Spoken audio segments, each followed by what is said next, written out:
బాబు జగజీవన్ రామ్ గారు స్వాతంత్రానికి పూర్వం 1908వ సంవత్సరంలో జన్మించి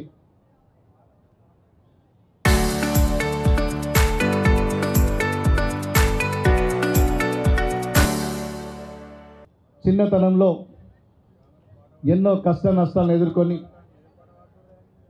బాగా కష్టపడి చదువుకొని కలకత్తా యూనివర్సిటీ కానీ బెనారస్ యూనివర్సిటీ లాంటి ప్రతిష్టాత్మకమైనటువంటి యూనివర్సిటీలో ఉన్నత విద్యను అభ్యసించి స్వాతంత్ర ఉద్యమంలో పాల్గొని స్వాతంత్రం అనంతరం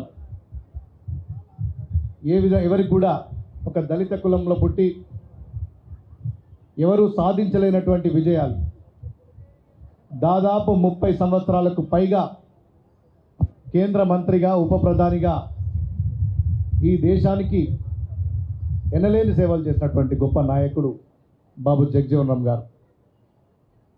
ముఖ్యంగా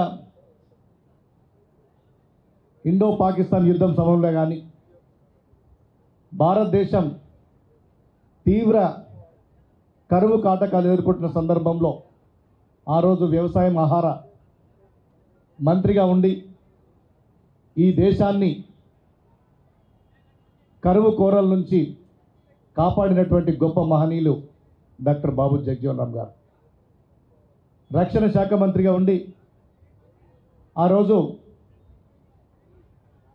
ఇండియా పాకిస్తాన్ యుద్ధం జరిగినప్పుడు మన దేశానికి విజయం సమకూర్చడంలో ప్రముఖ పాత్ర పోషించినటువంటి మహనీయులు డాక్టర్ బాబు జగజీవన్ రామ్ గారు. మొదటి నుంచి చివరి వరకు ఈ దేశంలో అట్టడుగు వర్గాల కోసం, అణచివేయబడ్డ ప్రజల కోసం, దళితుల కోసం నిరంతరం పోరాడినటువంటి మహనీయుని జయంతిని ఈరోజు కరీంనగర్లో ఘనంగా జరుపుకుంటున్నాం.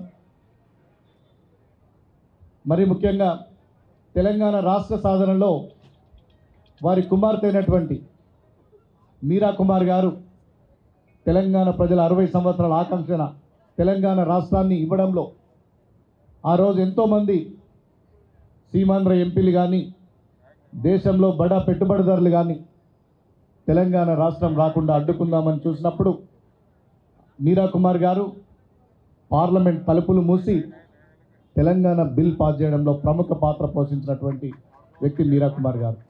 వారి కుటుంబం తెలంగాణ రాష్ట్రం ఎంతో రుణపడి ఉంది. ముఖ్యంగా రాష్ట్రంలో ఏర్పడ్డ కాంగ్రెస్ పార్టీ ప్రజాప్రభుత్వం రేవంత్ రెడ్డి గారి నాయకత్వంలో ఈ రాష్ట్రంలో పరిపాలన బాబు జగజీవన్ రామ్ గారు, అదేవిధంగా డాక్టర్ బిఆర్ అంబేద్కర్ గారి ఆశయ సాధనలో ఈ రాష్ట్ర ప్రభుత్వం పనిచేస్తుంది. వారి ఆలోచనలకు అనుగుణంగా, వారి ఆశయాలకు అనుగుణంగా ఈ రాష్ట్ర ప్రభుత్వం పనిచేస్తుంది. ముఖ్యమంత్రి రేవంత్ రెడ్డి గారు ఎన్నో దశాబ్దాల నుంచి ఈ రాష్ట్రంలో ఎస్సీ వర్గీకరణకు సంబంధించి రావణ కాష్టంలో నడుస్తున్న సమస్యకు ఫుల్ స్టాప్ పెట్టి ఇటు ఎస్సీలలో మాదిగల మధ్య వర్గీకరణ చేసి వీళ్ళందరూ కూడా ఎలాంటి గొడవలు లేకుండా ఒక సోదర భావంతో వెలిగే వాతావరణాన్ని ఈ రాష్ట్ర ప్రభుత్వం కల్పించింది. ముఖ్యంగా గతంలో కాంగ్రెస్ పార్టీ ఈ రాష్ట్రంలో అధికారంలో నాడు ఎస్సీ ఎస్టీ సప్లాన్కు చట్టబద్ధత కల్పించింది.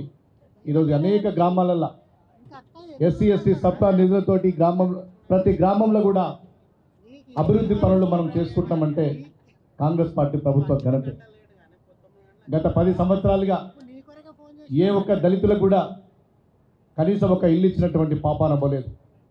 ఈ రాష్ట్రంలో కాంగ్రెస్ పార్టీ ప్రజాప్రభుత్వం అధికారంలోకి వచ్చినాక అర్హులైన ప్రతి దళితునికి ఇందిరమ్మ ఇండ్లు ఇస్తున్నాం, రేషన్ కార్డులు ఇస్తున్నాం, అంతేకాదు సన్న బియ్యం ఇస్తున్నాం, 200 యూనిట్ల లోపు కరెంటు వినియోగించుకునే ప్రతి ఒక్కరికి దాదాపు మెజారిటీగా అందులో దళితులే ఉంటారు.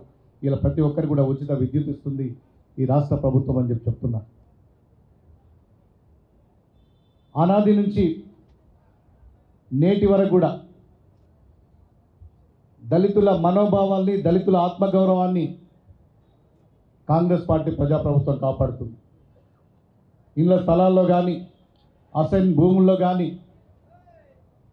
ఎస్సీ ఎస్టీ అట్రాసిటీ చట్టాన్ని తీసుకొచ్చి దళితుల ఆత్మగౌరవాన్ని, దళితులు ఎదుర్కొంటున్న వివక్షను దూరం చేసే ప్రయత్నం కాంగ్రెస్ పార్టీ ప్రజాప్రభుత్వం చేస్తున్నది.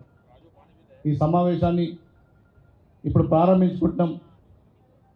చాలామంది విద్యార్థులు కానీ విద్యార్థినులు కానీ వేదిక మీద ఉన్నటువంటి